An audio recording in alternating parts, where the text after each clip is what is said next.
Hello, everybody. It is a special Lights Out Sports podcast. You've still got the same two good-looking, well, one good-looking host. I'll let you guys decide which one that is. But you are with us live right here, Lights Out Sports. This is the special college football rivalry edition. Ladies and gentlemen, because it's a special show, you got to do special music. We can't do the old walk-up stuff. We got to give you something new, something exciting, and something that means college football. Cheese. Here we go. Let's do it.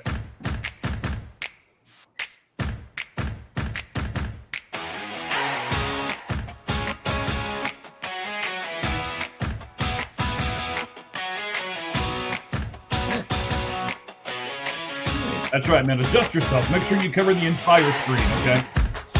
This is what sells the pod. Well, okay. You're like, you say so, okay. Yeah, see, still the same goofy guys, still doing the same kind of stuff. We love sports, and I tell you what, man, we love college football. I've been looking forward to this for. Honestly, I barely slept last night. I was still doing stuff and looking forward to all of this, and then I realized I messed up yesterday. And I'm sure Cheese is going to correct me on it here. We'll start off the program with Stupid over here saying the wrong college program that he thought some guy was going to go to. Let's talk about that, Cheese. What did I mess up in yesterday on the show? So Eric Morris, the North Texas coach, you said he took the Arkansas job. Right after we finished last night, I kind of looked it up to see what's going on with North Texas. He actually took the Oklahoma State job. So Arkansas job has been filled by somebody else, and you're going to tell us about that. That's right. The Arkansas job has been filled by former Tennessee offensive coordinator Alex Golish, I believe is how you say his name. That's kind of a breaking news thing that they have reported out on our X account. I tell you what, let's just go ahead and make it official. And it's not official until it appears on our X account. So, bam, there we are. Reposted from the Volunteer Report. And so it's official now. Talk to us about where he's at now. He used to be there in Tennessee. I know you're a big Tennessee Volunteer fan. Talk to us a little bit about Alex. Yeah, he was Tennessee offensive coordinator for 2 years. He's coached tight ends a lot. That's been his main focus. He's coached at Illinois, Iowa State, a lot of Midwest teams, Toledo. And he turned South Florida around. And, and now he will coach Arkansas Razorbacks. And, that's a really good hire for them. I don't know if they could have done better than that. That's a really good hire. All right, and we like that, buddy. So, you know what? We're going to debate this first. We didn't put this in the notes or anything, but we're going to go ahead and do this. Which of those two jobs is better, Oklahoma State or Arkansas? I'll let you take this first, buddy. Yeah, I'm curious what you say. So I'm going to say you're just curious if I'm going to mess something up again. That's what you're curious about. Well, you'll mess something up. You'll say the wrong name. Aiden Hutchinson is Trey Hendrickson. Sure. I think Oklahoma State is a better job. Oklahoma State, yes, they fell off the last 2 years, but they're typically ranked every year. It's easier to compete in the Big 12. Arkansas is brutal. Just like Auburn's a tough job because you're probably going to play 4 of these 6 teams every year. Texas A&M, Oklahoma, Texas, Alabama, LSU every year. And it's just really, really tough to win at Arkansas. So I think I just think Oklahoma State, even though they're a disaster right now, they haven't been for many years. So I'm saying Oklahoma State's a better job. What about you? Well, I'm going to agree with you, but I'm going to take a little bit of a different angle with it here. I guess it depends on, for me, how many years they're going to commit to a coach. Because as you have already pointed out, Oklahoma State is a mess. It's not going to get turned around in a year or 2 years, even with the transfer portal. So in order for, if you're going to ask me which job I'm going to take, in order for me to take that Oklahoma State job, you're going to have to give me like a 4 or 5 year contract so that I know that I can actually turn it around. The last thing I want to do is go there and only have 2 years and then just get slaughtered and never have another head coaching gig in my life again. So if you're not going to give me multiple years, then I'll go to Arkansas. I'll do the SEC thing, everybody's going to say, well, it's Arkansas. They're in the SEC. They're going to get killed. So you're almost, it's like when you pick the fight with the bully, and the bully's a lot bigger than you. Just if you happen to beat the bully, then everybody's like, oh, well, great. But if you get the tar beat out of you like you're supposed to by the bully, then everybody expects that, and you almost win without winning. So that would be kind of the Arkansas job to me. Kentucky is a similar type of job, I think, as well. It's just tough to win with their schedule every year. And Arkansas and Kentucky, let's be honest, they're more basketball schools. Nothing wrong with that if you love basketball. It's like Duke, right? Duke, North Carolina, UCLA. Mm-hmm. When's the last time they were good at football? So nothing wrong with that. It's just Duke is going to be bowl eligible this year, daggone it. Now, somebody on this podcast was singing Duke's praises, and you were laughing at me, but they're going to be bowl eligible this year. I think you picked them to win the whole thing, the national title, right? That part doesn't matter, okay? No, you didn't pick. Anyone watching, he didn't pick that. I was just teasing him. But he did pick him. I think you picked him to win the ACC. Or I can't remember. I did some kind of crazy prediction in the very beginning because I really thought they'd be a little better than what they were, but I was happy they're bowl eligible. Actually, I think you picked him as the most underrated ACC, like the sleeper. That's what it was. Yeah. You picked him as the ACC sleeper. I don't even know who I picked. I don't even want to look back. I know I didn't pick Virginia or Pitt, so. That's all right. No problem. All right. So we're still just as sassy and crazy as we are in the afternoon as we are in the evening. So, really close to 25 people with us already live, and you guys can click on the comment button and leave it for us with Cheese and his Spidey cup over there. You said that was your biggest coffee mug, right? So you had to have the biggest one this morning? Yes, because I want a lot of coffee. I need a lot of coffee, and this is some really good medium roast, and I love coffee. Yeah, we're trying to get sponsored by a coffee company. I'm working on it for you. I know you love coffee, so yes. We're trying. Now, I have to say, you got the big coffee cup. That's what I've got this morning for drinks over here on the side. So I'll only show it to you once, but yeah, that thing. Is that huge, some juice? So. Is that some juice? Yeah. What we got there? Juice. Yeah, juice. Okay. I'm not really a coffee person, but. I couldn't figure out what it was with the color. I was like, what is that? It's good. Yeah, it's like a strawberry banana juice. So, okay. Yeah, we're getting all hydrated and pumped up this morning. Okay. All right. So we are glad you guys are with us. Like I said, we love college football. Just wanted to do a special show. We didn't want to put some of this stuff in the actual Lights Out Sports podcast. And we wanted to see if people would tune in if we did something special. So we're about to find out, and so are all of you. So let's start this way, Cheese. You and I both know that I love stats, so you've got to start off a special show with some stats. So I'm going to ask, how many FBS rivalries have had at least 50 matchups? You want to take a guess? 50 they've met 50 times? Yes. No, I don't know. No, and don't look at the notes because the number's right there. Okay, I know. Let me look back real quick. No, stop it. So yeah, FBS rivalries that have had at least 50 matchups. It's a pretty big number, 119. Yeah, wow, yeah. Yeah, that's and that's with all the switching conferences and all of that too. So, right. Yeah. Especially here lately, while everybody's, like the Pac-12 is no more and stuff like that. So then I wanted to go a step further before we really got into everything and ask how many FBS rivalries have had 100 or more matchups. Not 50 was the first one, then 119. Now, how many of those 50 have had 100 or more matchups? Well, I know Virginia and North Carolina's had 100 matchups. So there's one. There's one. 79 is the answer. Okay. 79. Okay. Yeah, quite a lot, actually. And that's cool. I like that. Yeah. And one more is about to be added to that because the big rivalry here for the Territorial Cup, we'll talk about it a little more here in a moment.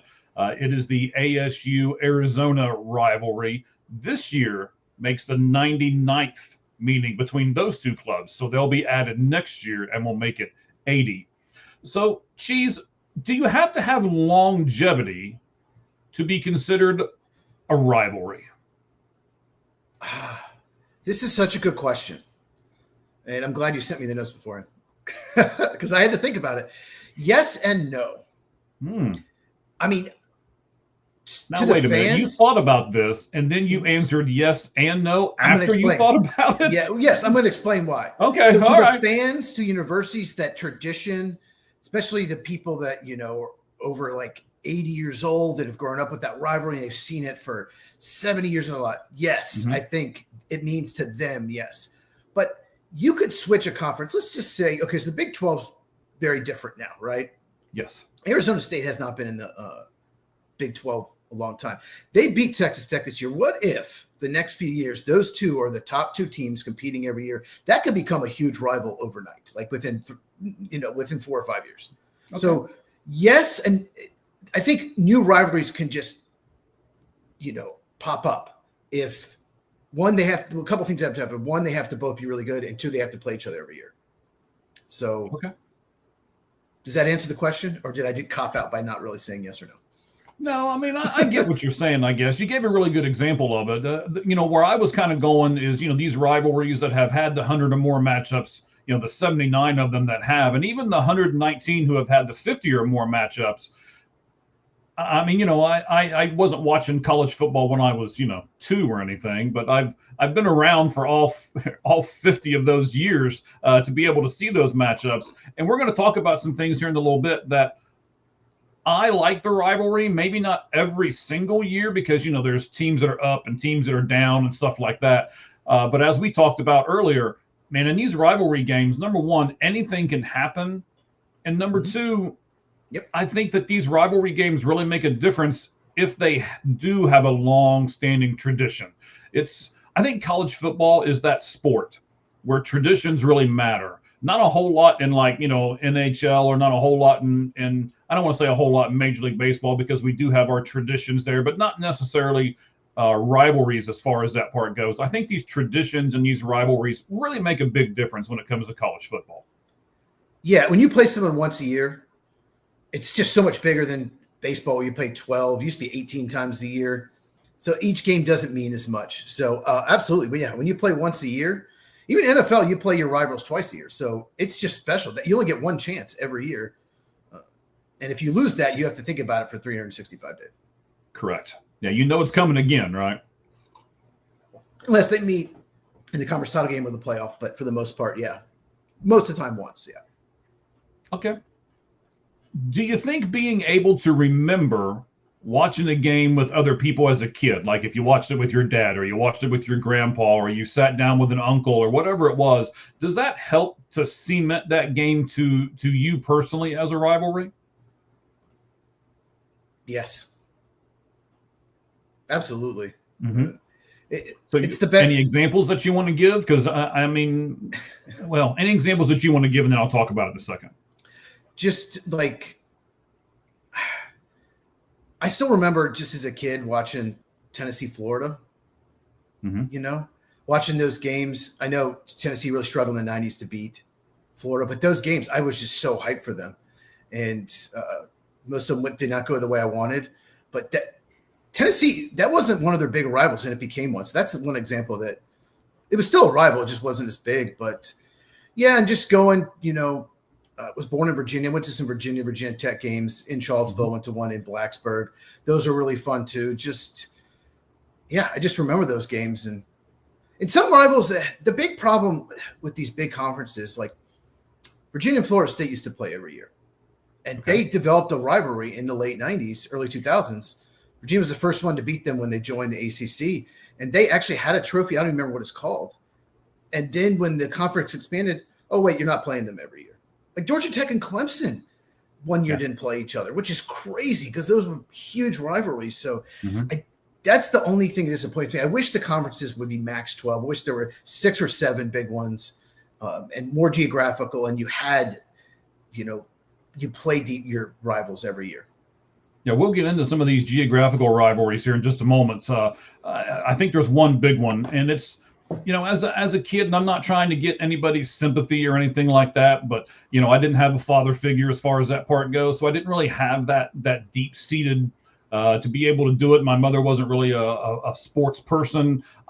We were, I don't want to say poor, but we didn't have a lot of money. And so football was one of those sports where you kind of had to have money in order to play it. So I just never got to play it. So I sat on the sidelines and watched a lot, and maybe that's why I'm doing a podcast now, and I'm not a retired player or something like that, right? But so I don't really have memories per se with sitting with people, but I like to sit, and I was one of these analytical guys even way back when. That's why I love all the stats and everything else, that I would just sit and watch and rewatch and do some crazy stuff. So, I mean, there's times in games where I will just focus on like an offensive line or the defensive line or just these two receivers or whatever it is. And then I'll rewind the play back and watch it again from the offensive line standpoint. And I'll rewind it back and watch it from a defensive line standpoint. I'm sure that you do the same thing when you do all your draft analyzing and everything else, right? Oh, absolutely.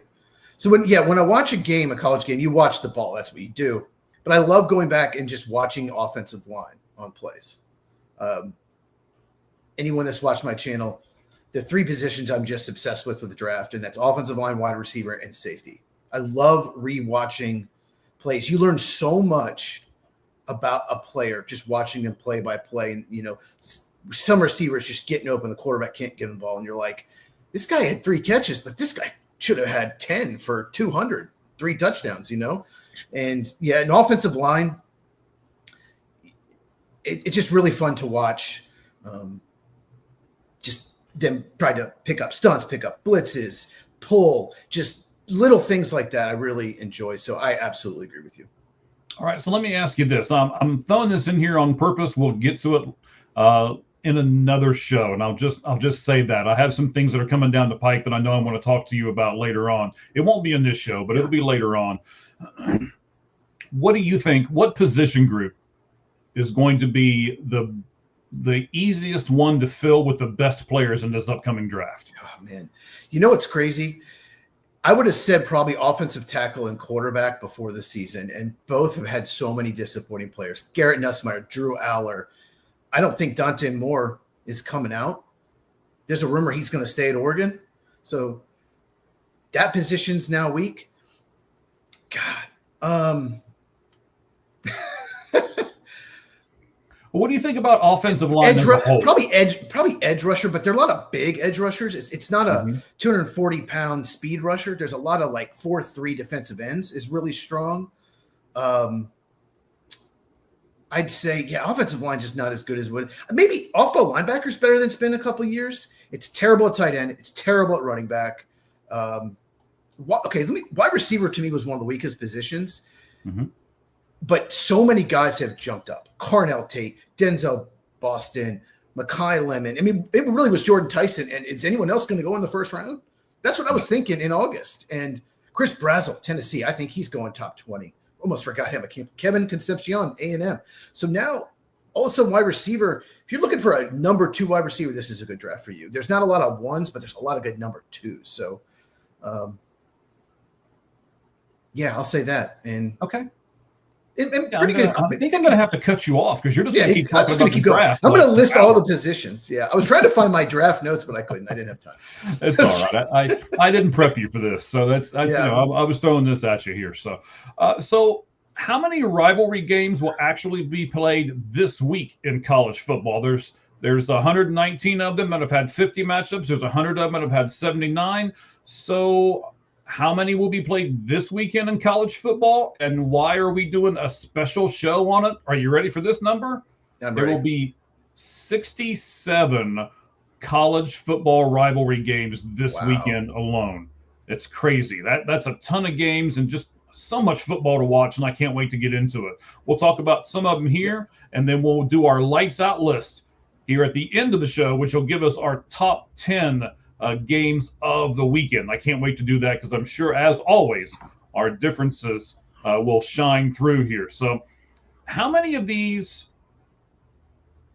hang on, I lost myself here. How many trophies are handed out at the end of these 67 games played this week? How about that? Let's give you another stat for everybody to munch on for a moment. Well, some trophies are already given out. Some teams have multiple rivalries. Mm-hmm. So I don't know. Just tell me. Yeah, he's like, I don't know. 27? I don't know. Not quite that many. 19. Okay. So I have some questions for you as far as the actual trophies and the games that are being done this weekend. How important are these trophies, do you think, to the actual rivalries? Oh, they're huge. They want to hold that up at the end of the game. You've seen all these rivalry games where they hold that trophy. It's so big for the players. It's so big for the fans. Even if you're having a bad season, you're not as good as you thought. Maybe you're not bowl eligible, or maybe you thought you'd be the playoff, but you're not. But if you beat your rival, you have that trophy. At least you end this season on a positive note, and you get bragging rights for a year. And some of these teams that are going to be 2-8 or whatever they're going to be when they get there, they can knock out a team in that rivalry game, and not only do they get to hold that trophy up, but they know, hey, we've knocked this team out of the college football playoff, or it's like a twofold win for them. It's great. Do you remember when Oklahoma was in the Big 12 and they stopped the Big 12 title game because they refused to play in it because they kept losing to Texas or Texas A&M in that, or Nebraska? They kept losing it, so they're like, we're not playing anymore. For a while, there was no Big 12 title game because of that. And you're kind of the fan of not having the conference title games and stuff like that, right? I mean, that's I don't want to bring this up too much, but we'll talk about it for a second. I could talk for 5 minutes about it, but yes, I'm in favor of getting rid of them. And, as I've told you in the past, it'll never happen because there's way too many sponsorship and way too much money and all of this kind of thing. I'll say this. If they do go to 24 teams, they need to get rid of them. If they go to 24 playoff teams, that week needs to go away. So, but we'll see. That's interesting. All right. And I do know that I'm getting in here on our X account real fast. I saw that the college football has got a new sponsor. Did you see this? They're talking about money and all of this kind of stuff. I did not. Yes. Hang on. Give me about 4 or 5 seconds here to keep scrolling. Boy, we got a lot of stuff on our timeline right at the moment. There's stuff everywhere on this thing. Well, look, there's somebody's podcast. I wonder who that guy is. Yeah, looks really familiar. So bowl season is announcing today. This was yesterday. A new sponsorship. It's Coca-Cola. The organization of college football is rebranding as the Coca-Cola Bowl season. It's a 7-figure deal with feature sponsorships and activations, field logos, and other in-field features that'll be on there. So it'll now be called Coca-Cola Bowl season. So I thought that was interesting. We got a new sponsorship there for that. And speaking of sponsorships, you know what? Let me transition over to this real quick before we go any further here. We'll pull this up for you really fast here. Let me show you this. This is something I'm very, very proud of. This is Battle Bites. We got this sponsorship a couple of weeks or so ago. You can fuel your battle with Battle Bites. Go to their website. Use the promo code ALLGLOVESOFF10 for 10% off of your order. And this is your order every single time, not just your first one. Every order that you do with Battle Bites, it is fuelyourbattle.com. You can go over and there's several flavors. You can get those. You can get 10% off. And another great thing with them is that they give 10% of their profits to the Wounded Warrior Project. So once again, you can go over and do that. There it is, Battle Bites right down there at the bottom. And you can get those fantastic tasting beef jerky with great protein and everything else in them, specially formulated for athletes like I know watch this show. I mean, again, there's a reason why you can only see me from like the neck up. So I'm an athlete.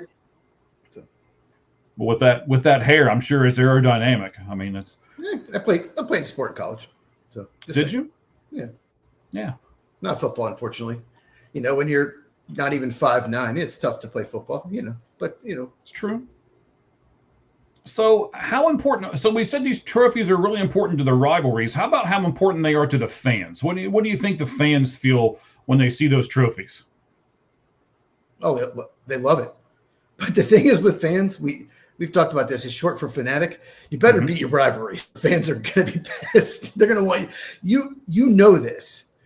Yeah. There are still people, Ohio State fans, here we go, that hate Ryan Day because he didn't beat Michigan last year. You won the national title, and there was one on X that said, I'm great. I'm happy we won the national title, but he better beat Michigan next year or he's gone.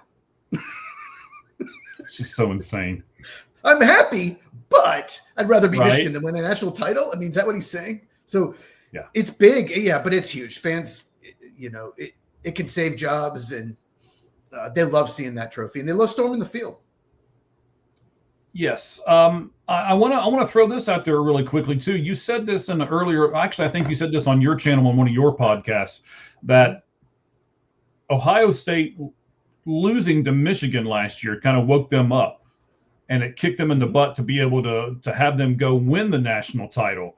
We've got 3 undefeated teams right now in Ohio State. Again, you've got Texas Tech, and hang on, who's the third Ohio one? State, Indiana, and Texas A&M. Indiana, Texas there we Tech go. has a loss to Arizona State.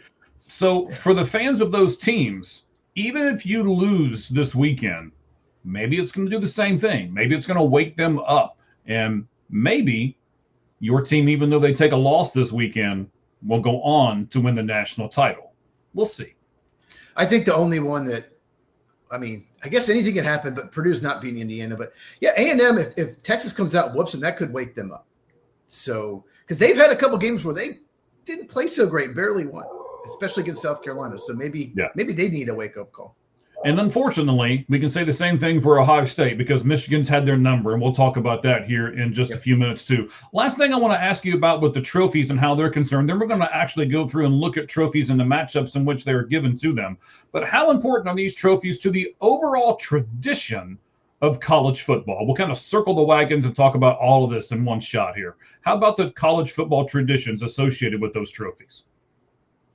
It's huge. It's college football is just, I get when some people say I like college football better than NFL, especially for NIL. But yeah, it's the traditions, the trophy. You don't have I know you do. I love them both, but you don't have those in the NFL. You don't have stuff like that, and it's just huge. And having that trophy for a year is, in your case, is absolutely huge. Especially keeping it year after year after year, winning a bunch in a row. So it's just, college football just has more tradition than the NFL for sure. Yeah, so I wanted to list these 19 trophies and the matchups real quick for us before we move on to our next thing. So it's the wooden boot, and it's given to the winner of the Louisiana versus the Battle on the Bayou. Yes, the Louisiana UL Monroe teams. Yes. The Victory Bell, UCLA, and USC. The Valley Trophy, one that I didn't even know existed, to be honest. Fresno State versus San Jose State will get the Valley Trophy. When you get Arizona and Arizona State together, the winner of that game will get the Territorial Cup. You have the Ram Falcon Trophy. Air Force versus Colorado State. Paul Bunyan's Axe, I think one of the more famous trophies that's given out. Minnesota and Wisconsin play for that. The Penaloa, I'm going to mess that up. Sure. Hawaii and Wyoming. Give me the name of the trophy, sir. Yeah, you got it. But I don't want to try to say it. So you're just going to say, yeah, you got it. Yeah, you got it. And then on our next show, you're going to be like, Mike screwed up again and said the wrong trophy name. Oh, man. Old Oaken Bucket, Indiana and Purdue. We know who's getting that this year.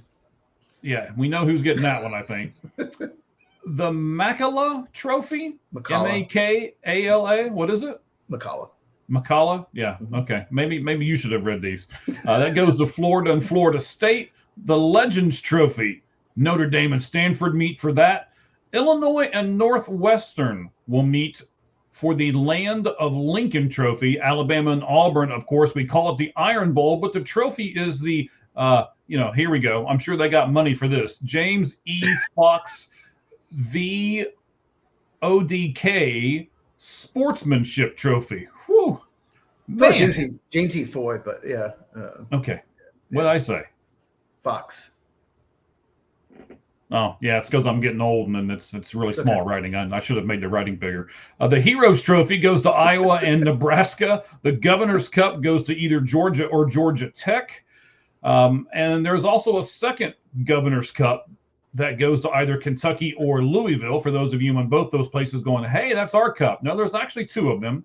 Another one of the really famous ones, the Golden Egg Trophy, will go to either Mississippi State or Ole Miss. That's going to be an interesting game. We talked about it yesterday on the Lights Out Sports podcast. We'll talk a little bit more about it here today. The Fremont Cannon goes to either Nevada or UNLV. And then we've got two more. The Commonwealth Cup goes to either Virginia or Virginia Tech. And the Battle Line Trophy, I love that name. The Battle Line Trophy goes to either Arkansas or Missouri. Any of those trophies or games that you want to talk about for just a second, sir, before we move on to the geographical rivalry here in just a second? Yeah, let's just there's two I want to mention. So sure. Florida State, the winner of the McCullough Trophy. It's basically which team sucks the least, because they both are terrible this year. Okay. That game is just no. I don't even know what channel it's on. I'm not even going to watch it, and it's crazy. And I think my favorite is the Paul Bunyan axe, because not only is it a cool looking trophy, but if someone attacked you, have a weapon. It's a weapon too, so you can like fight off. If like a zombie apocalypse, you got like an axe to fight. So I just I still remember that. Unfortunately, both those teams aren't so good, but I still remember a kicker. I can't even remember. I think it was Minnesota. A kicker hits this big kick, like a long kick, and then runs and grabs a trophy and just runs with it. God, that's probably been 20 years. But I just remember seeing that. I was like, I think it was Minnesota. I just think that's the coolest trophy. That's my favorite. What about you? Oh, I love the name of the last one there that we mentioned. I love the Battle Line Trophy. I think that's a great name for a trophy. Of course, the one that's big here is Arizona State, that Territorial Cup. As I'm looking through there, though, I also like the Landon Lincoln Trophy from Illinois and Northwestern, and I really think that will be a really good game later on in the week as well. So, yeah, a couple of really good things. I wanted to mention the trophies and talk to everybody about them, give them props, as I'm sure a lot of different people from all of those areas are going to be listening to the Lights Out Sports podcast here in our college football rivalry special. But let's kind of move on, because we don't want to take forever like we do on the Lights Out Sports podcast, almost 3 hours worth of podcast here. Let's move on to a geographic rivalry. There's 13.9 miles between these two teams. The first meeting was back in 1929, and the last result was USC 19 and UCLA 13. That was on November 23rd of 2024.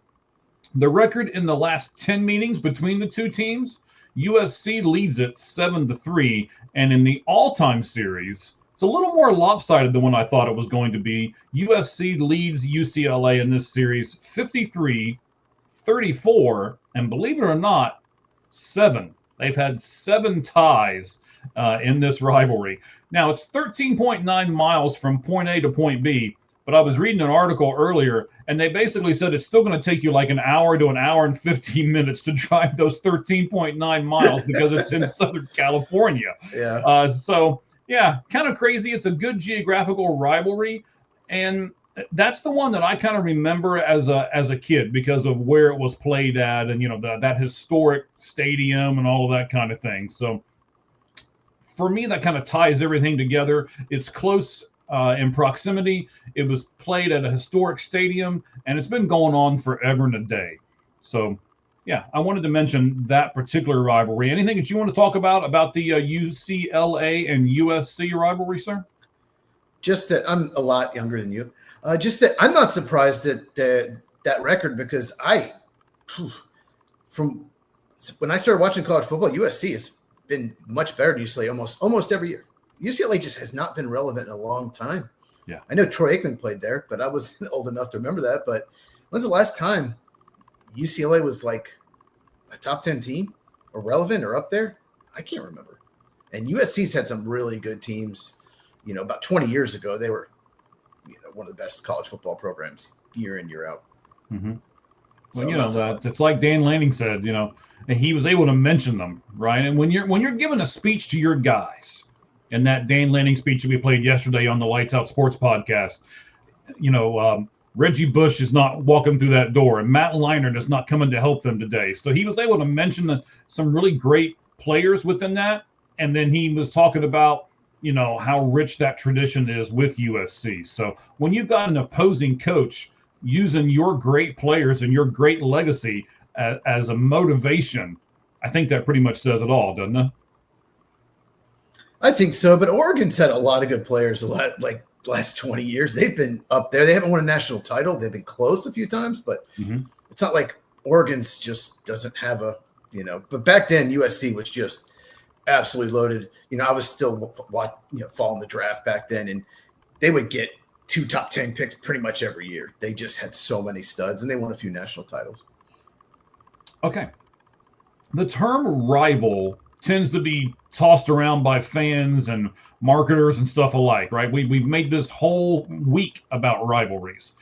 Technically, it's defined as a competitor that a sports team or athlete wants to defeat.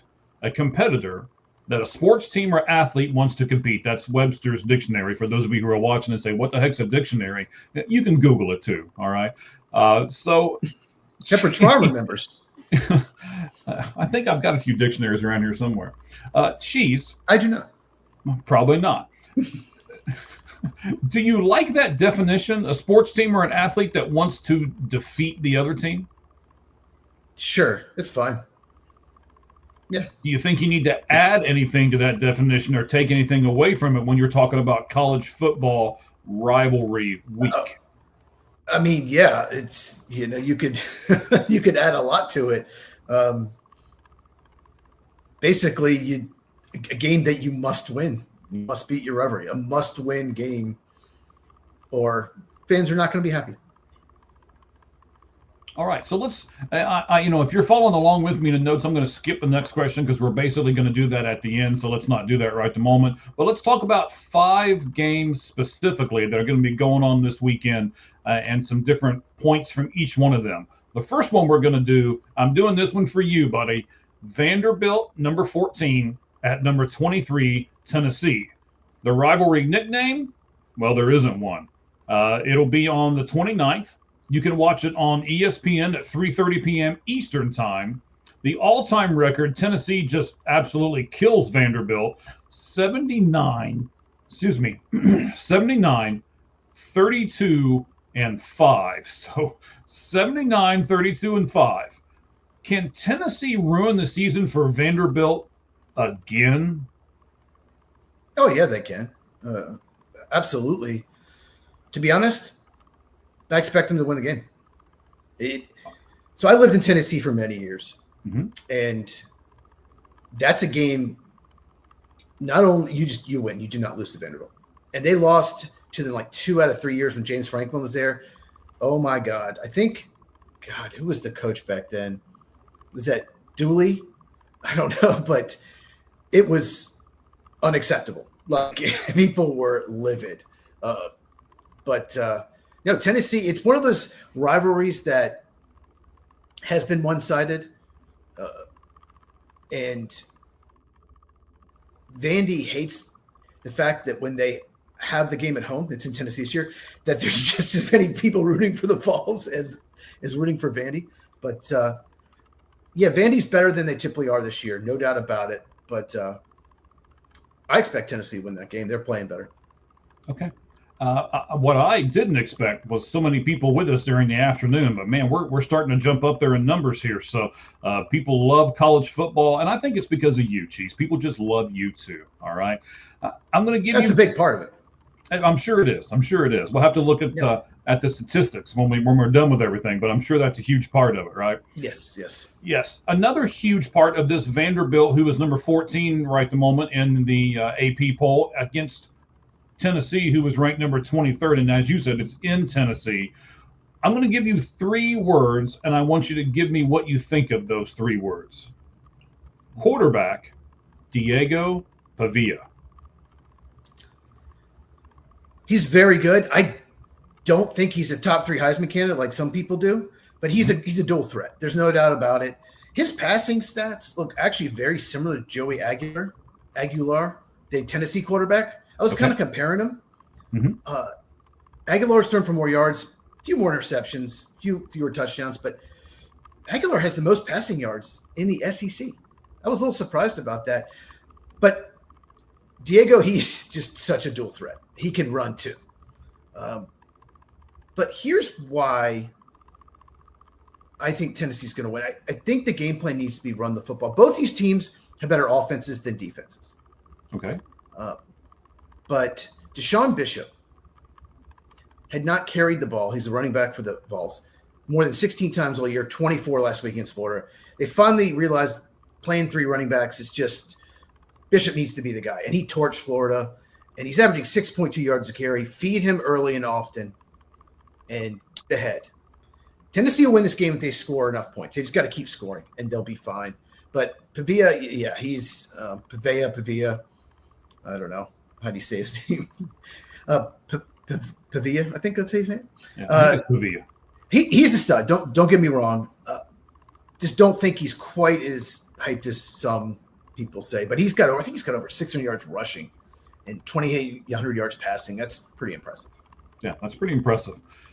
So I know neither one of us are a gambler, but you said this, and this is one of the reasons why I want to watch this game, because I believe what you just said.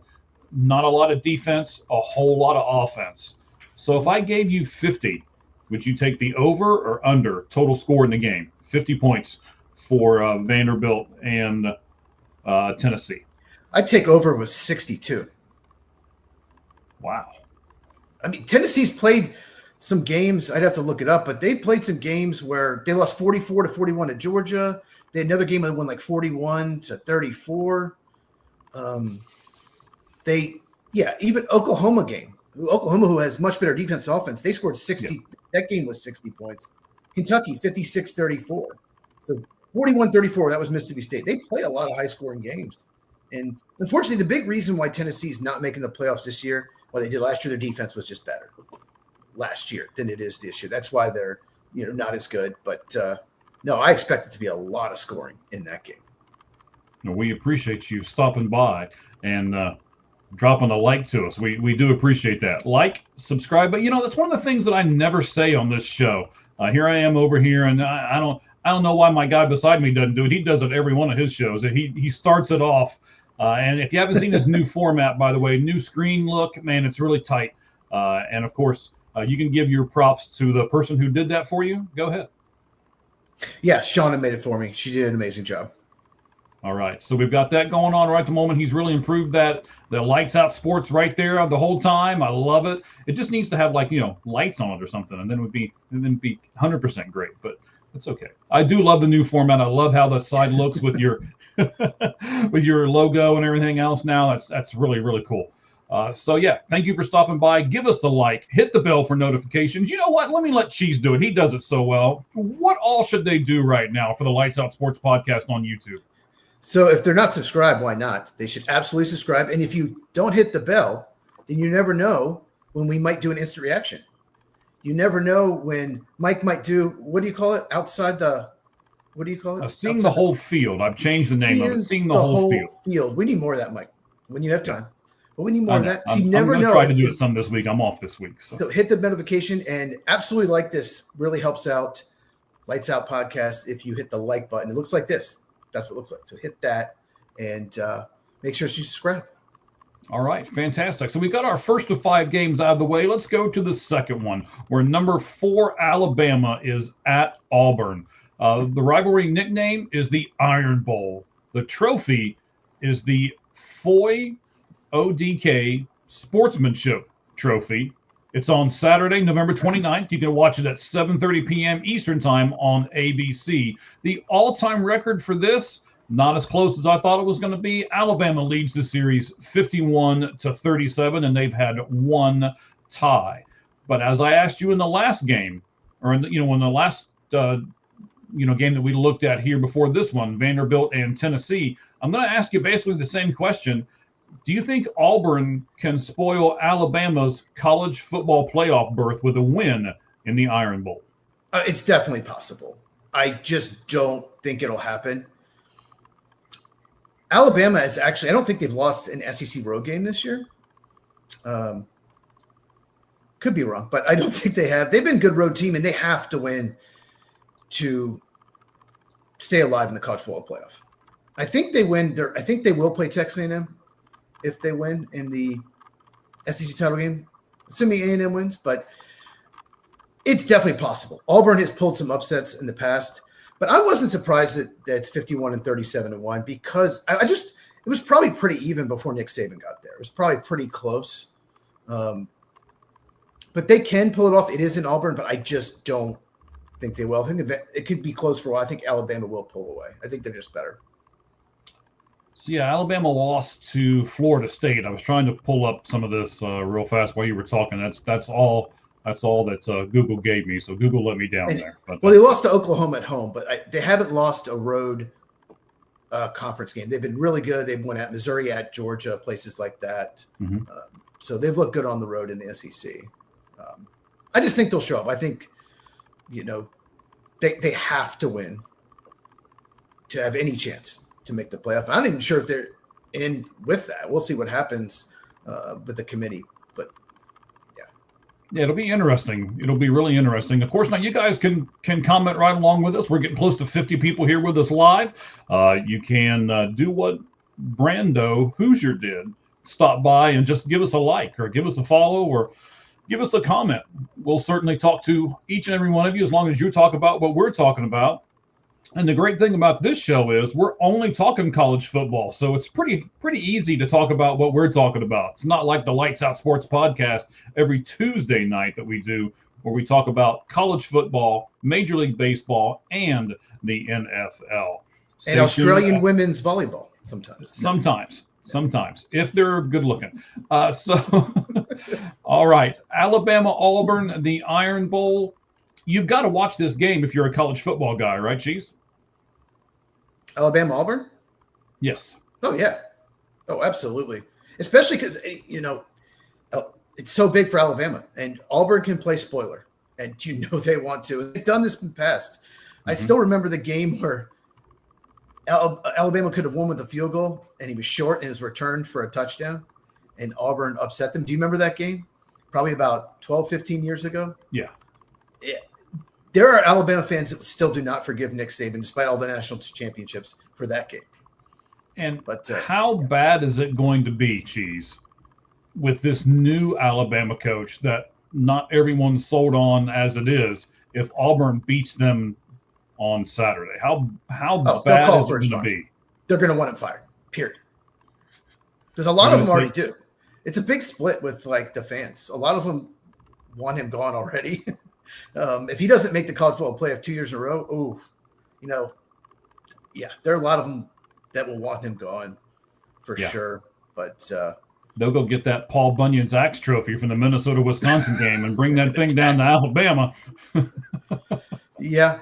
I still remember there's so many big games. The year that Auburn won the national title with Cam Newton, mm-hmm. Alabama led 21-0 in that game. And Cam Newton led a second half huge comeback. And a lot of Alabama fans, I knew a lot of them living in Tennessee, they still bring up that game too. How dare you lose that game? And if they win that, then Auburn doesn't even play for a national title. Yeah. And, this is what college football and rivalry week is all about. You're bringing up a lot of these things that happened in the past, and these things have burnt a memory into your brain, right? That vast brain of knowledge that's behind all that beautiful hair of yours there. But that's what this is all about. And I'm thinking we might get something like that in our next game that we're going to talk about. It's number 3 Texas A&M at number 10 Texas. So the rivalry name is the Lone Star Showdown. It's actually on Friday. It's not Saturday. This game is Friday. You can watch it at 7:30 p.m. on ABC. It's on prime time. The all-time record, Texas leads this series really big as well, 77, 37, and 5. First of all, I need to ask you this. Mm-hmm. Does Texas deserve to be in the top 10? No. Did they just do this to make this rivalry that much bigger and that much better? Are we fallen for this? Are we really? They really ranked 10? No, I think they're I thought they were 15th. Well, the notes I had here said 10. Okay, it says 6. They're in 16 in both polls, and Tennessee is 19 in one and 18 the other. I don't know what poll you got, but you maybe the college football playoff poll. Possibly. But I'm just looking at the AP and the coaches poll has Texas 16th in both. Okay, 16 I can handle. But when I saw this, I was like, no, they do not deserve to be in the top 10. Like I said, 16. Okay, I can handle 16 because yes, they've had some losses, but they were the pretty good teams, and they've had some decent wins. They lost to Florida. Great sometimes. That Florida loss is just so bad because Florida, they had 3 wins, 3-8 or something like that. So that loss just really kills Texas. They've had some good wins, but they beat Vandy, beat Oklahoma, but that losing to Florida, they have, Texas can beat anyone and lose to a 3-win team. Obviously, that's who Texas is. To us, right? No, they're inconsistent. Yeah, and Arch Manning's been inconsistent, and some games they just don't show up. So, what do you think? Let's talk about this: Arch Manning versus Marcel Reed. Who do you think has the better game? Marcel Reed. Yes, isn't that the quarterback for Texas? He's been great this year, minus the first half against South Carolina. He was horrible. Other than that, he's been terrific. So you're going Marcel Reed? Oh, absolutely. What about you? Sorry, I wasn't looking at you. I was looking at other notes. So when you said Marcel Reed, I thought you were asking me, and I thought, daggone it, did I print something up wrong again? No. I wasn't looking at you. Well, at least I didn't mess that up. So how about the coaches? You've got Steve Sarkisian versus Mike Elko. Who is gonna coach their team better? I don't know. Well, here's the difference, but both of them have had games where they don't really play great. But I think Marcel Reed's just been overall more consistent. That's the reason A&M's won more games, won those close games that Texas lost on. So I guess I'll say Elko, but Sarkisian, if he loses this game, they have 4 losses. There are a lot of Texas fans that are going to want him fired, which I think is a little crazy, but I'll say Elko, slight advantage. Okay. I think I do not want Texas to win this game. I mean, the only reason I want Texas to win this game is because it's going to throw everything in chaos. And to be honest, I kind of like chaos. I like to have something to talk about on Tuesdays, right? And this will certainly give us something to talk about on Tuesday if something like this happens, right? If Ohio State loses or if A&M loses or God forbid if Indiana loses. There are some one-loss teams. Let's just say, for example, hypothetical. If Georgia loses to Georgia Tech, if Oregon loses to Washington, if Ole Miss loses to Mississippi State, all these one-loss teams lose, they're not all going to make it because there's some other two-loss teams, like Oklahoma, Notre Dame, that probably be ahead of them. So not all those teams with one loss, if they lose, will make it. So it could create a ton of chaos. There could be so many 10-2 teams that 2 get in, and there'd be 7 of them that are in the discussion. So, there could be a ton of chaos. Yeah, committee members come out with tufts of hair lost because they're just yanking on it so much, trying to decide who's going to be in what spot. I mean, this could go absolutely crazy. And I'm almost rooting for chaos. But I'm afraid if we get chaos, then we're immediately going to get, I don't know if you saw this or not, but they delayed the decision on some of the things for the college football playoff with ESPN and all of that. So I'm afraid if we get total chaos, then it's really going to jump to 16 or 24 teams or something right away. I'm not sure if I want that, but that's probably a topic for another show. How about this? Can Texas spoil A&M's undefeated season? They can. They got to play well. I mean, like we just talked about, some games they just look awful. Looked awful against Florida, awful against Georgia. They have to show up, but they can. I mean, the talent level is pretty even, I think. But I think A&M is going to take it. I think, like I said, Marcel Reed, I think he just plays better than Arch. But they absolutely could. And I'll tell you, I think Arch Manning is the big point here because he has not played well in pressure cooker type situations. He is not. In Ohio State game, he didn't look good. There's a couple other games that I've seen where he just didn't look great. And I think it's the pressure that gets to him. But if he does well, he may all of a sudden climb up some of these draft boards, when we start doing mock drafts and then we start doing workouts and we start doing. He's not. He's staying. He's not going anywhere. You don't think he's going anywhere yet? No, because he's just not had a good year. Same thing with Dante Moore. If you are not going to be a top 15 pick, you can make more money staying in school, and you can help your draft position. If you're a quarterback, especially, if you are told that you're not going to be a top 10, top 15 pick, you're a quarterback, stay, work on your mechanics, get better, especially because teams can just like, oh, wait, we'll give you more offensive line receiver help. We'll just get the transfer portal. So Arch Manning, Dante Moore, I see rumors they're not going anywhere. They're coming back. That's and that interesting. Obviously hurts the draft class because they both have another year of eligibility. Right. It hurts the draft class, but do you think that's and I know we keep getting off on little tangents here that aren't in the notes, but do you think that's a positive thing from what the NIL has given college football? Well, it's good for college football. It's good for college football. This guy's coming back. Let's be honest. Those are big names. It's good for Oregon, good for Texas, but it's such a weak top 10 right now. It's going to make – I think this draft's going to have depth. We'll talk – I'm not going to get too off on it. I think rounds 3 and 4, you're going to get – it's really good in those rounds. But, boy, the top 10's weak, and it's going to get weaker the more people stay. So, yeah. But I'm going to give you a player to watch in that game. I just want to give you a player to watch. I mentioned him earlier real quick. I don't think Texas can cover Casey Concepcion, wide receiver for A&M. He's just gotten better as the season going on. He is a monster after the catch, averaging 16 yards a catch. He will drop some. That's the biggest issue I have with him. But he went from maybe a 4th-round pick to late 1st right now, probably where I'd have him. So I think Texas could have a lot of trouble covering him. I'm intrigued. I need to find out if he's any relation to Reds shortstop Davey Concepcion. I can't wait to look up that research and find out. Okay. Last question next for week. You. Mike will have the answer. I will. Last question here on the Texas A&M Texas Lone Star Showdown game. If Texas wins, do they get a spot in the college football playoff? Texas, no. They have 3 losses. Lost to Florida. No, they should not get in. Period. No one with 3 losses. Number 3 team. Yes, they have 3 losses. Texas A&M still gets in because that's their only loss. But no, there's just so many 1 and 2 loss teams that have better resumes. Okay.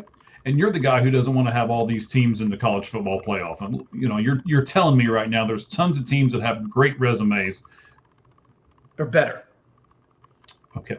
Better resumes. All right. Let's talk about the game.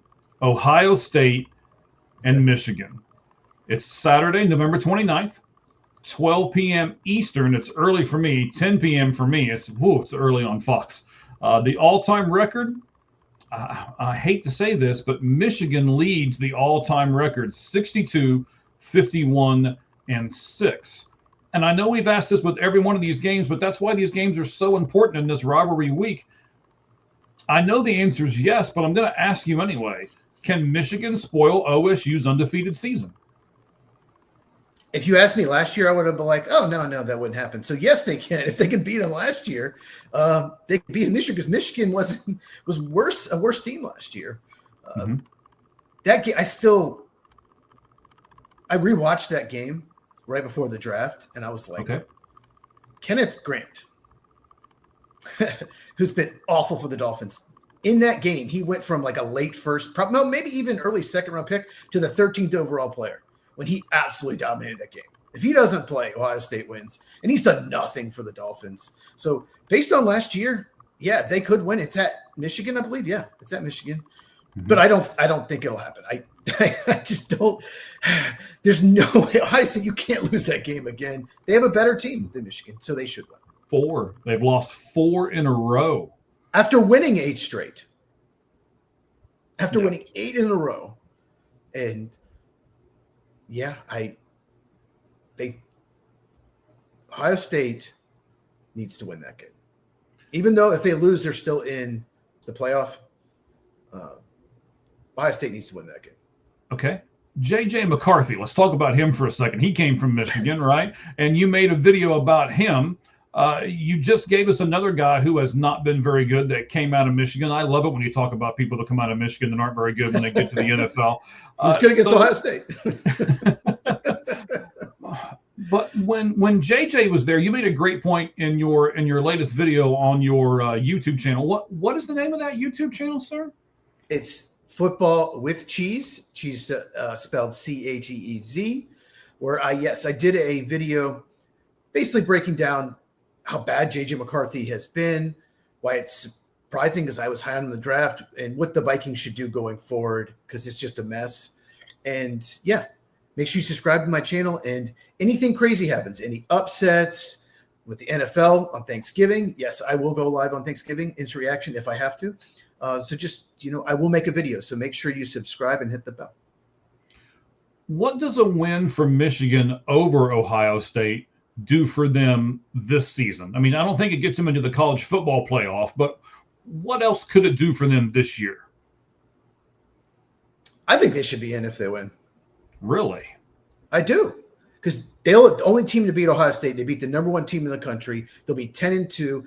Their losses were to USC and I can't think what the other one was. It was Oklahoma. Oh, yeah, Oklahoma.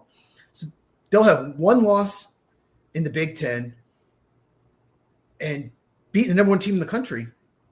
10-2 Big Ten team with that kind of win. The only two losses to a top 10 team and a top 20 team. Yeah, they should be in if they win that game, in my opinion. That they have a good resume. I don't know if they will get in, but they should leapfrog teams like Alabama or Vandy. That's not going to happen. They should. Alabama lost to Florida State, who stinks. Florida State is 15th out of 17 teams in the ACC right now. 15th place. I get Alabama's it. money. They should leapfrog. Not Oklahoma, they lost to them. And maybe even Notre Dame. But I think Michigan wins that game. They should make the playoff, but we'll see. Okay. See, this is why we want to talk about this. I think there's some really interesting and really we got some big intrigue. Something big is going to happen this weekend. Yep. We're going to have to react to something. One of these teams is going to upset somebody, and it's just going to throw everything into chaos. And I just can't wait for it. I just hope it's not Michigan over Ohio State, because you might not see me on Tuesday. So make sure you subscribe to this channel, because we might do an instant reaction, maybe Friday, maybe Saturday. We'll see. Yeah, I'm sure we will. Actually, we'll get together. And hit the bell. So any big upset we will talk about, and we may, no matter what, we'll see, react to the Ohio State-Michigan game on Saturday. So. You know what? Let's just put that out there. How about that? Are you okay with that if we say that live on the air? That, no matter what happens, we will react. Are you sure? Within an hour after the final of the Ohio State-Michigan game. With the hour, you don't want to do it right away? Okay, we'll do it right away. I was trying to give you a little bit of leeway if you needed it, because, you got to watch all these college football games. It's better do it right away, because then we just don't miss too much of the other games. Let's just go ahead and. Okay. So no matter what. You want to react to it, because if it does not go the way you want, you're going to see a real grumpy Mike Valentine. We are. It's going to be like when the Packers lose and Matt LaFleur can't call a football game, and you're going to want him fired. I don't know. I don't think I'm going to want Ryan Day fired, but you might at least see a grumpy guy if that happens again. So make sure you subscribe, because we will react on Saturday to the Michigan, and you never know, maybe another game we will. We'll see what happens. All right. Let's talk about this game. The last game that we're going to look at specifically, and then we're going to do our lights out list of the top 10 important college football games this weekend, which will include the Friday and the Saturday games. So it's number 5, Georgia, at number 16, Georgia Tech. Now it's in Georgia Tech. The rivalry nickname is, I love this, Clean, Old-Fashioned, Hate. That's the rivalry nickname. The trophy is the Governor's Cup. It is Friday as well. It's on the 28th. You can watch it at 3:30 Eastern Time on ABC. Georgia leads this rivalry as well, 72-41-5. Here's my first question for you. Can quarterback Haynes King get into the Heisman conversation with a win? The conversation, yes, he can get back in it. He'd have to have a big I wanted game. to word it that way. like 5 total touchdowns, upset. He can get back in it, but he won't win it. But he can get back in the conversation. But yeah, they'd have to win. He'd have to put up some big time numbers. But this is kind of where the Heisman is separated, right? If you do big things late in the season, that's what people who vote on that remember. And because of that, I think he'll be able to climb up there if he has a couple of those moments, right? Yeah, I think he has to win because it just was so bad last week against Pitt. So he's not really in the conversation, in my opinion, right now. But he threw a couple horrible interceptions last week. But if he upset Georgia, short memory, if he has this monster game, 3 touchdown passes, 2 touchdown runs, and they upset Georgia, then yeah, he's back in the conversation. And stay tuned Tuesday on the podcast. We'll do Heisman Watch again. Yes, we will. And that'll be interesting as well, especially after this rivalry weekend takes place. Can Georgia still get into the college football playoff if they lose this game to Georgia Tech? Yes, I still think they're in if they lose this game. What if they lose it bad? They're not going to. You're really confident in yourself there, sir. If they lose this game, it just depends what the committee's thinking. But right now, I think they're 4th. For them to fall all the way out of it, probably not. It just depends who else loses. Like, it would help if like Ole Miss and Oregon also lost. It would help if BYU or Texas Tech lost. A lot, so a lot of things would probably have to happen to not make it. But I still think they make it. What do you think? Yeah, they probably will make it. I mean, I'm with you. I really don't see them losing. And if they do lose, it's probably going to be one of these freak things at the end of a game where, we're going to be yelling at some referee or something for making a terrible call or not making a call or whatever that would be. So yeah, I don't really see it happening. But what if Georgia Tech does upset them? And if they do, can Georgia Tech jump up into the college football playoff? It's possible because it's such a big win, but I still don't see it. I still think ACC only deserves one team. It's just not a very strong conference this year. So even with that win, I still think they miss it, but they'll be in the discussion. But I don't see them winning. Georgia Tech they couldn't stop anything Pitt was doing. And let's be honest, if you can't stop Pitt, you're not stopping Georgia. Their defense, Georgia Tech's defense has just really fallen off throughout the season. So I think Georgia could score 40 points, no problem.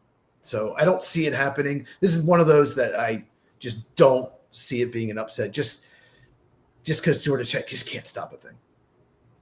I want to give a shout out to all of our people right now following with us.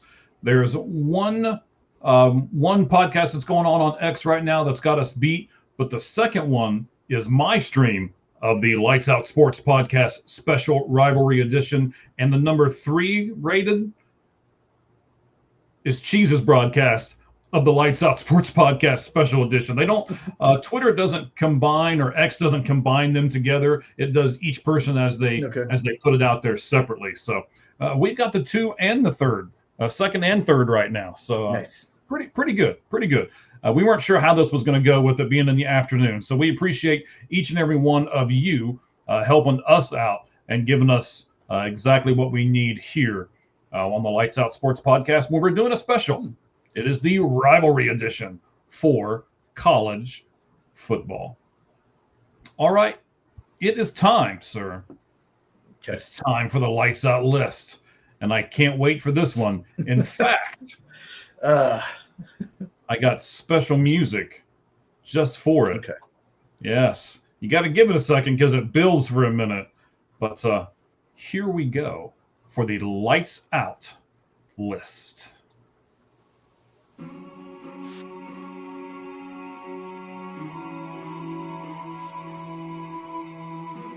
You know it's big if it's got a build.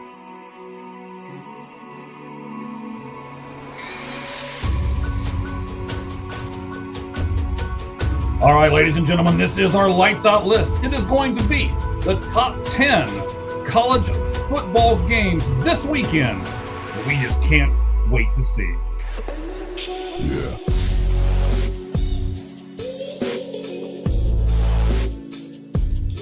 All right, We'll turn that down a Okay. little bit, let that play in the Well, background. Before we start, I have a question. Sure. So sometimes our list, we look at it differently. So this is the top 10 biggest games of the week, correct? Not the biggest rivalry, just the biggest games. Okay. The biggest games, yes. Okay, so we know Clemson, South Carolina, no Florida, Florida State, which was crazy. Before the season, we thought those would be two of the top It is five. crazy. We did think those were going to be big games this week. Okay. I'll just say I did it based on the college football playoff. Big games that have college football playoff ramifications. I didn't do biggest, like, just games overall, getting into a bowl or anything like that. So, okay. I can tell you, I only have one game that is not a rivalry in this countdown. So we'll see how this all goes through and works out. So I think it'll be interesting. Me too. Okay. Sounds good. Do you want to start, or do you want me to start? What do you think? I'm gonna chug a little bit of drink over here, so you can go ahead and start it if you want. Number 10, I have Miami versus Pitt. I thought about putting it higher, but here's the thing. I don't think Miami's getting in anyway, even if they win. And Pitt, if they do win, they still need SMU or Virginia to lose to get an ACC title to have any chance. So it could mean a lot, but maybe not. So I didn't have it high. I just have it at 10. Okay, well, more on that game later because I think it means a little bit more. I'm going to start out with Oregon, Washington. If you guys listened to the Lights Out Sports podcast yesterday, you know I predicted this upset. I really and truly think that Washington has a shot at upsetting Oregon. And if that happens, here we go. Chaos in the college football playoffs. So because of that possibility, I had to start the countdown with Oregon and Washington. I had that a lot higher. Okay. Who's your 9 team, Chiefs? Vandy, Tennessee. Vandy versus Tennessee. Vandy probably played the softest SEC schedule, so I don't think they get in. Even if they win, it would be a big win road game against Tennessee. They would need a lot to happen, but if they lose, they are eliminated. So it's still a big game. So I'll 9, Vandy, Tennessee. Okay, more on that later because I have that higher on my list. So, Oregon, Washington was my number 10. The other upset that I really think has a chance of happening, Northwestern and Illinois. I know you don't think Northwestern can beat Illinois. I think Illinois is kind of a free-falling team, and I'm not sure if they can be coached out of it or not. I thought Illinois was better than this, and they're proving me wrong. So Northwestern may come in there and be able to beat them. Not that this is going to make any difference in the college football playoff because neither of these teams are making it, but it will as far as the seeding goes and when they actually get to some of the other bowl games. This can make a big difference for both of these. There's no way Illinois will play as bad as they played last week. There's just no way. I hope not, because they will be beat if that happens. Especially in a rivalry game, they'll show up. They didn't show up last week. My number 8 is Virginia Tech. Obviously, Virginia wins. They're in the ACC title game. I would have put this higher, but they not only have to win, they have to beat either SMU or Pitt if they win to get in. But it's the biggest Virginia Tech game for Virginia in a long time. So number 8. Interesting. That would have been 11 for me. I didn't put that in my top 10. Okay. So I don't want to be a homer too much. So I didn't put them really, really high. But I do think this game is really important, especially after the college football playoff rankings came out yesterday. And ASU, the Sun Devils, are at number 20, and Arizona is actually ranked as well at number 25. So both of those teams are in that ranking system. And this is for the Big Territorial Cup. It's sold out because I tried to get tickets. I thought about it, and I wasn't going to pay that kind of money, so I'll watch it. Mike is cheap, everyone. Yes, Mike is cheap. That is 100% right. So I put the Territorial Cup at number 7, Arizona at Arizona State. You know what's crazy about that rivalry? Last year, Arizona was picked as one of the favorites in the Big 12, and Arizona State was picked as maybe last or second to last. And it went complete opposite. Arizona was supposed to be so good, and they stunk, and Arizona State obviously won the conference. So I watched that game last year because I wanted to watch 2 players, Tedder McMillan and Cam Scadaboo. And Cam Scadaboo just destroyed them. And Tedder McMillan wasn't even the best receiver in that game. Jordan Tyson was much better. I'm like, who is this Arizona State guy? So Absolute slaughter last year. But interesting enough, Arizona lost a lot, but they're a much better team this year. They really improved. They were 4-8 last year. So, yeah, that could be a fun game. I didn't put it on the list just because neither one's going to make the playoff. Okay. I understand. My number seven is Oklahoma LSU.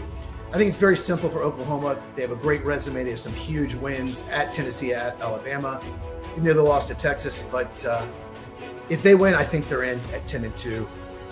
LSU at home. LSU has enough talent. They could be a spoiler. I don't think it happens. So, yeah, number 7, Oklahoma LSU. Yeah, that's why I didn't put it in there, because I don't think LSU. I looked at it, but I don't think LSU's got enough talent to be able to do that. Is that a signal for me to turn the music down? Is that what that was? No, my head is just too big. It keeps slipping off. My head is just giant. There's so much knowledge in there. It keeps wanting to fall off. Forward. Yes. Yeah, I need to get a new microphone. That's okay. We'll talk about that off air, by the way. I've got something I think for you, but we'll talk about that. Okay. So my, 10 was Oregon, Washington. 9 was Northwestern Illinois. My 8, did we skip over? Yeah, you know what? I flipped these, actually. I should have. Okay. You said Arizona State last time. Yeah, I did. I did Arizona State, which is fine at 8. You can put UCLA, USC up 1 at 7. Those games are flippable. That's fine. But this is the tradition game for me. I don't know where it's going to be at this year. I didn't look it up, but I mean, old stadium, old rivalry. Coming out and having the Trojan guys stab the sword into the ground and all that kind of stuff, man. Just things that I remember like from stabbing. Yeah. You like the stabbing. That's your I do. That's why I work in a prison, sir. Just shanking the snot out of people. So, but yeah, I love to see those. Those are, you talked about some of the iconic moments during this show, and for me, that's some of those moments that were done in this rivalry. So I'm going to put UCLA USC at number 7. If USC had one more win, I would absolutely put this on there because, they played Notre Dame, played Oregon. If they'd beaten one of those games, then they would have a huge win and they'd probably be playing to get in the playoff. But because they're not, I didn't put it on the list. Yep. My number 6 is Georgia Tech. We just talked about it. I would have had it higher, but I just don't see Georgia losing this game. I don't think Georgia Tech can stop them. I think it's going to be pretty comfortable victory. And Georgia wins, obviously, they're in the playoff, even though they might not even play in the SEC title game. So, yeah, that's my number 6. All right. I've got that much higher than you do. So, my number 6 is Alabama-Auburn. You must have this game higher than I do. Oh, yeah. So, I'm in the same boat where you just said about Georgia Tech, Georgia. I really don't think Auburn can beat Alabama. I think this is going to be over by halftime, to be very honest with you. Oh, wow. Okay. So that's why it's still a great rivalry. It's still a game that I'm going to watch. I'm looking forward to it. But I just think it might be a slaughter by the time the end of the game comes rolling around. And if it's I have to look at what all crosses paths with it and everything. It might be one of those games to where I only watch 3/4 of it because I want to see the whole next game that comes on after it. So Alabama-Auburn for me is number 6. Okay. We recap my 10 through 6 so far. I have Miami Pitt at 10. At 9, Vandy versus Tennessee. 8, Virginia Tech. 7, Oklahoma LSU. 6, Georgia Tech. My number 5 is Texas A&M Texas. Texas, even if they win, you just asked me that. I don't think they get in with 3 losses. Committee does not let teams in with 3 losses. And A&M, even if they lose, they're 11-1. They're still in. Otherwise, would have had it higher, but it's all about seeding. A&M wants to win. They want to play in the SEC title game. They want to be a top 3 seed. So, if they do win the SEC title game undefeated, they will be the 2 seed because Indiana, Ohio State, 1 will lose. So they'll jump to the 2 seed, in my opinion. So, number 5, Texas A&M. Yeah, that does have some pretty big implications. You're 100% right. And that's why I've got it higher on my list than what you do. So for me, 10 was Oregon, Washington. Northwestern Illinois was 9. Arizona ASU Territorial Cup was 8. UCLA and USC is at 7 with Alabama and Auburn at 6. And here's my game that I know you have a big wow, we are jumping up in people. Everybody wants to see these lists, man. They love this stuff. People love the list. Yes, they do. Our people are jumping up right now. Vanderbilt and Tennessee. I don't know who's going to win this game.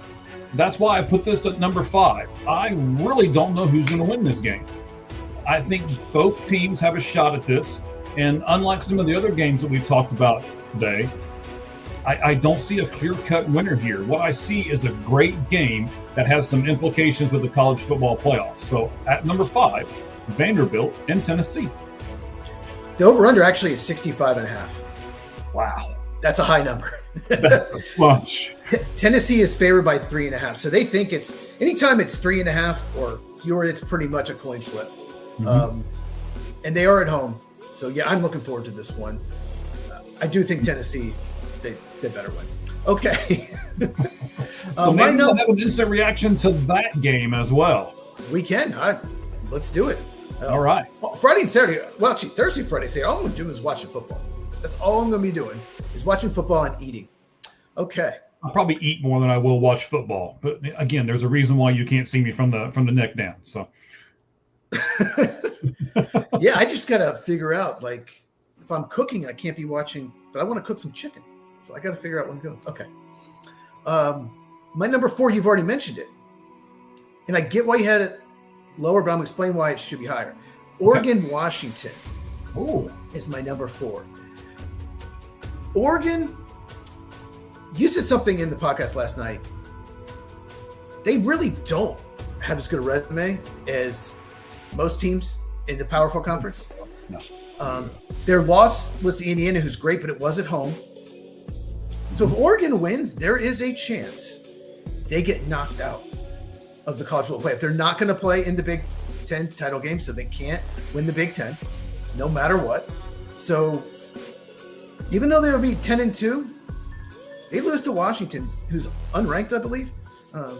They could get knocked out. So that's why I have it 4th. That's why I have it higher than you, because Oregon probably needs to get. They're in if they win for sure, but they might get knocked out if they lose. Yeah, we talked about that earlier, right? There's a lot of these 10-2 teams. And if chaos happens, one of these 10-2 teams is going to be out. And I'm with you, especially if they lose or to 2 Washington. or 3. Yeah. What if Vandy goes to Tennessee and wins by 25 points and Oregon loses by 15 to Washington? Would you say maybe Vandy should get in instead of them? You never know. You never know. Well, it'll be interesting. I'm really loving this college football season this year. Chaos ensuing. I'm a lot more intrigued by this than I am what's going on in the NFL right now. I can see that. Yes. You're in draft mode. I am actually. And you're kind of getting me in that mode, to be really honest with you. You know, I've never done this show with a person that does the draft and stuff like what you do.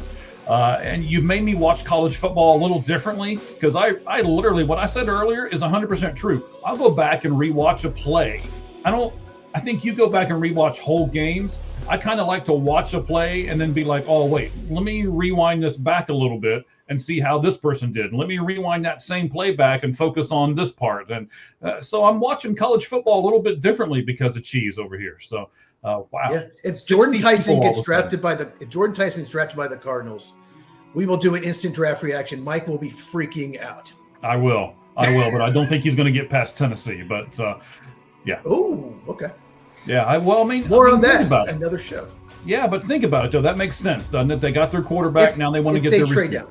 Oh, they need him bad, but they need to trade down. I think trade down, but yeah, Jordan Tyson's probably going right now. If I had to guess, in the top 6, probably. Because it's not a strong at the top. Anyway, what number are we at? Miami and Pitt for me is number 4. Okay. This one's taking a long time. Miami and Pitt for me is number 4 because I'm going to tell you this.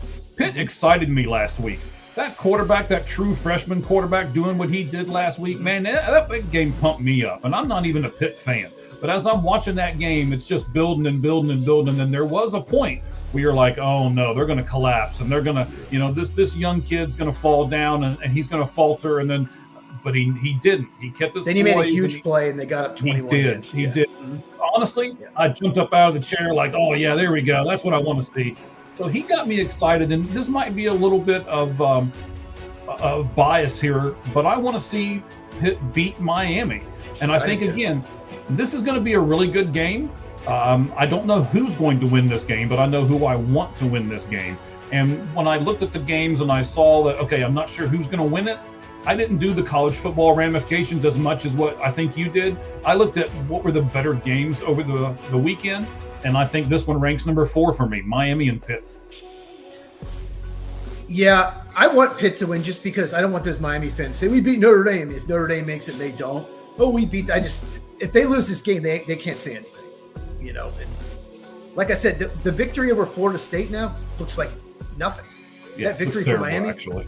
No, just like the Alabama loss to Florida State. I know it was week 1, but you got to go back and look at that. I don't think Alabama has the best 10-2 resume. I definitely don't think they do. Even though they won at Georgia, they lost to Florida State by 14. So. All right, well, yeah, we got to keep going. Number 3, sir. Number 3. Number 3, I have Alabama, Auburn. Once again, it's just such a big rivalry. It's one of the best 2 or 3 in all of college football. Some people think it's number 1. I think it's probably number 2.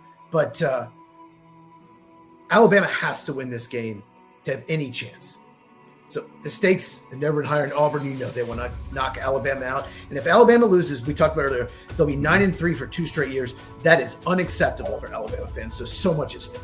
Yeah, it's like LSU this year, right? Unacceptable. Unacceptable. You're going to hear my dogs go crazy because I can hear the garage door opening up. My wife is home. This is the bad thing about doing things in the afternoon. So, yes, okay. 2 dogs, and they're going to go absolutely nuts. When I come home, they're just like, oh, look, Dad's home. But when my wife comes home, they're, woohoo. Of course, she feeds them, so they like her better. For me, the number 3 game, Texas A&M, Texas. Because, again, I think Texas has a real shot at winning this game. I'm really intrigued by it. I think if Arch Manning has a good game, then Texas has a shot. But if Arch Manning does not come through, then they have no shot whatsoever. So this is a game for me that I think is either going to be really close or it's going to be a blowout. And Texas A&M is going to be the one just stomping Texas in the ground. So I'm intrigued. Therefore, I put it at number 3, Texas A&M and Texas. Yeah, I could see that being a really close game down the wire. I could also see A&M just running away with it. Yeah. They've done that in some games. They have. Okay, my number 2 is Ole Miss, Mississippi State. Mississippi State, they're 5-6. We talked about it on the podcast last night. I think this is a big upset alert. I think Ole Miss is in a little trouble here. This Mississippi State is better than 5-6. They have lost a lot of close games to some really good teams. The spread's only 7.5. It's in Mississippi State, which is a tough place to play. You know this. Arizona State. Arizona State. Have that one back. Yeah. They wish they could have that one back. It's such a tough place to play. And Ole Miss, they're 10-1. They still have some flaws. I still don't love their team. Don't love their defense. So I think I love Mississippi State in this spread, and I think it's probably closer to a coin flip than most people think. So, and if Ole Miss loses, just when we talk about Oregon, they could be 10-2 and find themselves out of the college football playoffs. Some other teams could move ahead. Yeah. Which would be, I don't want to say terrible, but here's something that you didn't mention that I want to mention. I didn't put this game in my top 10, by the way. Wow. Okay. Yeah. Okay. I looked at it and said no. And here's, I think the outside distractions with Lane Kiffin and where is he going to go and what's going to happen here and all of that might be the thing that undoes Ole Miss. So, do you think he's going somewhere? I'm sorry. Do you think he'll go? Do you think he'll stay, or do you think he'll go to one of these jobs? If I'm him, I'm staying because of what he's building there. But if he gets enough money thrown at him, I think he's going to go. I think he should stay. He's done a really good job there. I want to see him stay. But if he goes to Florida, come on, it'd just be awful. How much money are they going to be willing to pay him? That's the question. Blank check. Yeah, money does strange things to people. So, yes. My number 2, Georgia Tech, because I think, again, this is going to be a really intriguing game. I'm not 100% sure Georgia is going to win this game. I think Georgia Tech will give them a run for their money, and it's one of those games that I'm really looking forward to. So I put Georgia Tech at number 2, and we're both going to have the same game, the game for number 1. I'll let you take it first, sir. Why is that game number 1? Because Florida International, Sam Houston State. That's what we're talking about, right? Yes. Right? Yes, we are. Okay. No, Ohio State, Michigan, and it has the highest stakes. I think it's the biggest rivalry in college football, but Ohio State's number 1. If they lose, they're still in the college football playoff. No doubt about it. They lost this game last year, still got in the playoff and won the whole thing, but it will hurt their seed. Mm-hmm. And Michigan last year, think they were 6-5 at this point, and all they want to do is upset Ohio State. Great chaos. Turned out it didn't matter. But Michigan still, like I said, they still have a shot if they win this game to get in the College World Playoff. So the stakes are just huge. This isn't the Troy Smith where they're 1-2 in the country big, but it's still huge. And I think it's the most important and the biggest game of the weekend. What say you? Well, it's the biggest game of the weekend, and there's no doubt about that. It is the game, as it's called. And I'm going to tell you what. I used to live in Ohio. I know most of you know by watching this podcast enough that I live in Arizona now because you don't shovel sunshine, by the way. That's why we're here. So I hear that. Yes. People in Ohio are going to go absolutely bonkers if they win every game but this one and lose to Michigan for the 5th time in a row. I mean, there will be people burning stuff down in Columbus.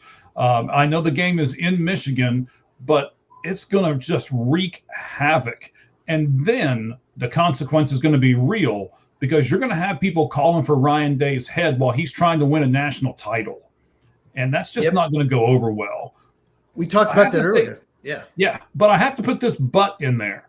And that's this. When you did your college breakdowns last week, which, by the way, if you guys haven't gone over to his channel to see that, at Football Cheese, right? At Football, X account at Football Cheese, YouTube account at Football with Cheese. Okay, gotcha. So there's where we are. Go over there and watch that. He says, he being Cheese, maybe you don't want to be one of the top 4 people in the national or in the college football playoff. So I'll throw that out there, leave you intrigued, and have you go over to Cheese's channel and listen to why maybe not being in that top 4, if Ohio State does get beat by Michigan, might be the best thing. Yeah, I'm going to make another video about it, go into depth when they do finalize the College Football Playoff. But the 5 through 8 seeds last year all made the Final Four, and the final game was the 7th and 8th seeds. Yeah. So anyway, I'll talk more about it. I could just go on. But I want to mention one more thing. Sure. John Cooper went 2-10-1 against Michigan. When I was a kid, I remember watching the game. Michigan was just always winning that game. And he got Ryan Day does. Yes, but he had a longer leash. Yeah, they've lost 4 straight. Ryan Day has to beat Michigan. You can't have another John Cooper. They will not let you go. 13 seasons of losing to Michigan. So I was looking up. I was like, who was that coach? What was that coach? I just kind of looked it up. But John Cooper. 2-10-1. That was bad. Yes, I'm sure you do. Yes. So, all right, ladies and gentlemen. Hey, we appreciate you being with us here on the Lights Out Sports Podcast special for College Football Rivalry Week edition. Thank you all very much. I'm going to kind of wrap this up pretty quick here. Anything that you want to say, Cheese, before we do? Because we were saying, half hour, 45 minutes, and it's an hour and a half long. Yeah. I'll just say this. We're going to react to Ohio State, Michigan. So make sure you subscribe to this channel, hit the bell. And anything else crazy happens, I will react to my channel as well, especially on Thanksgiving. Anything crazy happens, Black Friday, and Mike and I might react to some other games as well. So just make sure you check out this channel, subscribe, and at Football with Cheese is my YouTube channel. Right. So if you hit the bell, then you'll always know when we go live, right? You get a notification. Excellent. Yes. And make sure you like this if you're on YouTube. Give us a thumbs up. Yes. It helps the channel out. It looks like this. I got stuff all around me. I smacked my arm doing that. All right. Hey, you know what? They can't take you anywhere. No, we can't. My wife will tell you that. We can't take me anywhere. Well, I said it last week. I'll say it again. Valentine's not for everyone. All right. So, yes. We're not doing baseball, so I don't think we can do the same catchphrase as we launched this one off the air. So I wanted to do this one. I saw this earlier on Twitter, and I really like this. And here it is. A man is not great because he has failed. A man is great because he didn't let the failure stop him. So we thank each and every one of you guys for being here with us. Myself, Cheese, as we say goodbye and thank you. Appreciate each and every one of you. We'll talk to you soon. Go Big Orange. Of course, go Big Orange. Right? And here is the outro.